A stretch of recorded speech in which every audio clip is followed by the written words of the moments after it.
충청북도는 지난해 전국에서 유일하게 출생아 수가 늘어난 지자체입니다.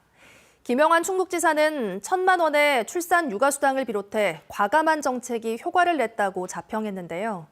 그런데 올해는 갑자기 출생아 수가 줄기 시작했습니다. MBC 충북 이지현 기자가 보도합니다.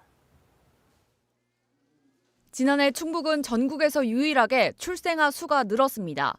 1년 전보다 148명 늘어나 7,600명을 기록했습니다. 전국적으로 7.7% 감소한 것과 정반대였습니다. 충청북도는 지난 1월 이 같은 사실을 발표하며 자축했는데 김영환 지사 공약 사업인 출산 육아수당과 과감한 지원 정책 덕분이라고 분석했습니다. 출산 육아수당 1,000만 원 지급, 임산부 예우 조례 제정 등의 혁신적이고 과감한 임신, 출산, 친화 정책의 효과라고 보고 있습니다. 하지만 올해 들어 출생아 수는 다시 감소하기 시작했습니다. 지난 1분기 충북 출생아 수는 1,913명으로 1년 전보다 7.3% 줄었는데 같은 기간 전국 평균보다 1.1%포인트 더 낮았습니다. 충청북도는 지난해 많이 올라 상대적으로 오르기가 더 어려운 기저효과가 발생한 게 가장 큰 이유라고 분석했습니다. 수당을 주는 시점이 달라진 것도 영향을 끼친 것 같다고 설명했습니다. 출산 육아수당이 보건복지부 협의에 따라서 지난해에는 0세 지급되었는데 이제 1세부터 지급하기 때문에 그런 걸 좀 원인으로 이렇게 보고 있습니다. 다른 시군 사례를 살펴봤습니다.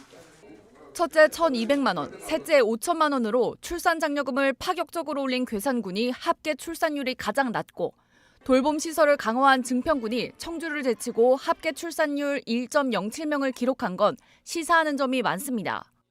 출산 장려금을 100만 원 줄 때 합계 출산율은 0.03명 증가하지만 돌봄센터, 공동육아 나눔터 같은 인프라 예산을 100만 원 줄 때는 0.098명 증가한다는 연구 결과도 있습니다.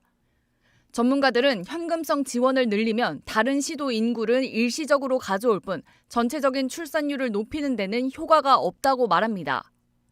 현금성 급여를 확대하고 그거를 일시적인 출산율의 반등이라든지 출생아 수의 증가를 치적으로 삼는 그런 근시안적인 정치 문화 풍토는 이제 좀 사라졌으면 좋겠다. 충청북도는 연구 용역을 진행해 출산 육아수당이 얼마나 효과가 있는지 따져볼 예정입니다. MBC 뉴스 이지연입니다. 언제 어디서나 내 손 안의 뉴스. 광주 MBC 뉴스 유튜브 구독으로 함께하세요.